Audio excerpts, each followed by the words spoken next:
Linda. I'm named after my father, Lynn, my grandfather, Lynn, my great-grandfather, Lynn, and three aunts named Lynn. Duh, but mine is spelled with an E. L-E-N-D-A, because my parents had to be extra as hell. But don't get me wrong, I love my name. It reminds me that I'm created fearfully and wonderfully, that I'm made differently, and it's okay that I view the world uniquely. Like, I love numbers. So much so I have a tendency to hope for 9 when given 8 chances to align all 7 of my chakras and still be shocked because there's no way I'm supposed to be this much of a crybaby. I'm a brat. I'm a military brat. My way was never as important as the highways that connected each of our driveways to another set of bys and waves to the friends we'd never see again. So the first black girl magic trick I ever learned was to make my emotions disappear because sadness was as taboo as a magician revealing her secrets. My last writing session, I put my pain in a grinder. And I sprinkled the shake on a notepad. I tucked and rolled my emotions to imperfection, but now they await their fiery debut, so please, beautiful people in this motherfucking room, allow me to smoke my poetry with you. That's my best friend. Go, best friend. Namaste and shit. What's up, y'all? Hey, best friend. I'm Linda, as y'all hopefully know by now if y'all been listening and shit. Also known as Day, also known as Daisy, also known as Pearl, if you've been to one of my writing sessions. And best friend. Okay, so tonight I'm just gonna spit some shit. That's cool? All right, perfect. This next piece is called Where Am I From? Because as a military brat, that is a really hard question to answer.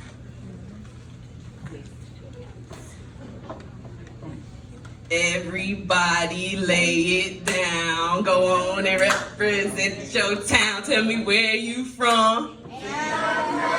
Where you from? Well, immediately, I'm in a panic. Damn near frantic because I don't know the answer to that question. Is where I'm from where I was born or where I was raised? Or is it where I spent the most of my days? Or maybe it's where my parents are from. But that still has me split 2 ways because my dad's a brat too who just so happened to end up in my mom's state. Like, yeah, my mom, she spent her entire childhood in the same house, but I'm talking about as soon as she could, she sprinted the fuck up out. I'm talking about like, run, Forrest, run. I'm talking about like 10 toes down, not looking back. And then you got my dad who had a shittier ride because the first time he's lived somewhere longer than 4 years just happened last year and that nigga 55. So maybe it's not about the location. Maybe it's about the people I'm with, the things I see, the experiences I get. So that would mean I'm from good education and the best summer programs, but at the expense of being the only person who looked like me. The odd one out. One of these things is not like the other. Booking ass boy. I'm from where I got to make new friends every 3 years. So I got really good at changing my skin to match my surroundings. I'm from where I got to call long distance often. Now I realize there may be a gender gap or a generational gap in the audience. Is everybody familiar with the phrase calling long distance? Okay, so we good? All right, babe. So I'm from where I got to call long distance often, but stopped when I could hear it in my friend's voice that I'd left and she'd forgotten. So I'm also from where I had to be the best teacher, the best student, the best learner, the best reader, the best guy, the best friend. I had to be the best at everything so I wouldn't be forgotten again. I'm from where new black girl was easier to remember than my name. But then new black girl became a badge of honor because at least then they remembered that I'm new. I don't get it. I'm from none of these people, none of these places, and none of these things. I'm from all of these people, from all of these places, and all of these things. So, I don't know. I'm gonna ask you, what would you do? Everybody lay it down. Go on and represent your town. Tell me where I'm from. Earth. Tell me where I'm from, cause I don't know. That's my mother's forget.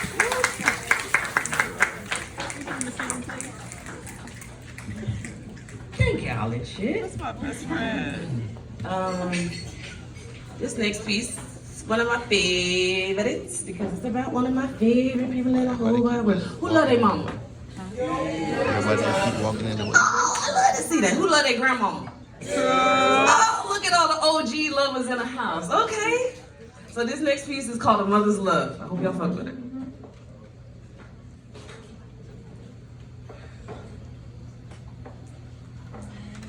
Bernice was a seamstress. She hemmed pant legs and mended holes to shorten the inseam between looking better and feeling better. Upcycled inexpensive clothes, trading their wear and tear for glitz and glam. She sewed together the shredded fabric of her family with home-cooked meals to feed her 7 children, wanting better for her 7 children with only $7 to her name. She always said, just because you are poor doesn't mean you have to look like it. It's because of Granny's needle and thread, the sweat on her brow and love in her heart, that my mama was able to rip the seams on the glass ceiling in her neighborhood, remove the tape from her mouth so she can measure the resonance of her power, and put a thimble over her mind so she could protect against the pins of society trying to hold her in her place. Marcia is an educator. She solves problems more difficult than the time it takes 2 trains traveling toward each other to collide. More complex than instilling the formula for overcoming gender stereotypes and inequality. She discusses hyperboles, similes, and metaphors, and the importance of editing your present by punctuating your past and highlighting your future. Tears up the paper trails of my troubles, supporting my starring role in my therapist chair. Acting the part of strong, never in need of anyone. She guides my mind and prepares me for battles I didn't even know I would have to fight, and empowers my emotional education. It is because of Mommy's lessons that I'm able to challenge my weaknesses. It's because of her pencils that I'm able to trace my capabilities. It is because of her hemmed and upcycled pants, that $5 shirt and $2 worth of thread, that sweat on her brow and love in her heart, that I am armed for war. Bernice was a seamstress. Marcia is an educator. Linda is a striver. I am because she was. I am because she is. I am a mother's love. That is my best friend.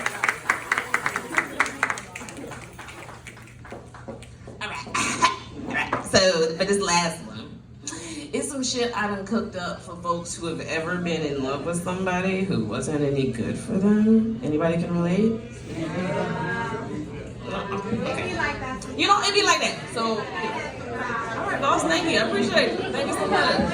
Each and every day, each and every way, Yeah. we will ball.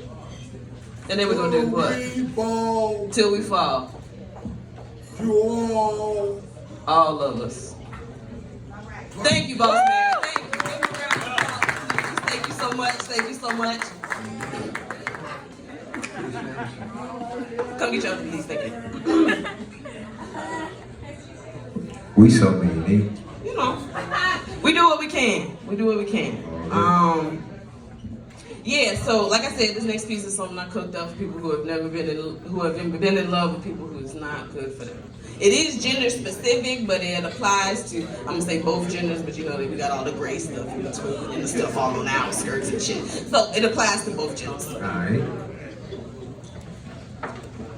This one's called Fuckboy Alfredo. No, she did not. No, you did not. Don't worry, I'll wait. No. Fuckboy Alfredo. Serving size. Anywhere between 1 and 4 women at a time. Oh my God. Step 1. Start with the man who hasn't fully ripened and remove all accountability, then add 2 cups of fragile masculinity. Step 2. Heat blamelessness and tiny ego on medium high until it boils at a heartbreak, and then add saltiness to amplify his character change. Step 3. Reduce heat, cover, and let simmer for years, stirring occasionally until the self-hatred sauce is thickened. And then step 4. Mix in 4 cloves of attraction, a tablespoon of game, and a pinch of jokes to show, he isn't the same. And then while in another pot, begin sauteing lies, disrespect, and jealous complaints until wilted or brown. But if you look closely, there's a warning here. You have to be careful not to burn because there needs to be just enough manipulation so she'll always return. But then remove it from the heat because we're done cooking now. And then we're to the final step, step 5. Stir in the indifference and sprinkle some "I'm too busy for this" on top.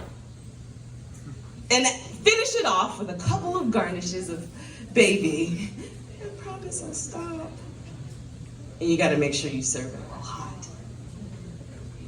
Those who have had Fuckboy Alfredo know it usually comes packaged as a snack, but it's really not that complex of a recipe. If I'm truly matter of fact, most of the time it's somebody hurt him and now he wants to hurt the rest of the world back. Like, he becomes emotionally abusive, selfishly collusive, but expects so much from you, leeching, cheating, and always got you repeating the things that he should do. I'm not judging you. And I hope you're not judging me, because at one point, this was my favorite meal too. I'd be eating it up. The shorty be eating it up. But at some point, I'd just be through. So I wrote this recipe because when it comes to food, I'ma listen. But I'm full. And I hope you're full. So can we please get the fuck from in this kitchen? Appreciate y'all rocking with me. Thank you so much. That's Day, that's Linda with an E. If you're looking for me on Instagram, it's Day in, Day out 12. Day in, Day out 12. All right, I'll holler.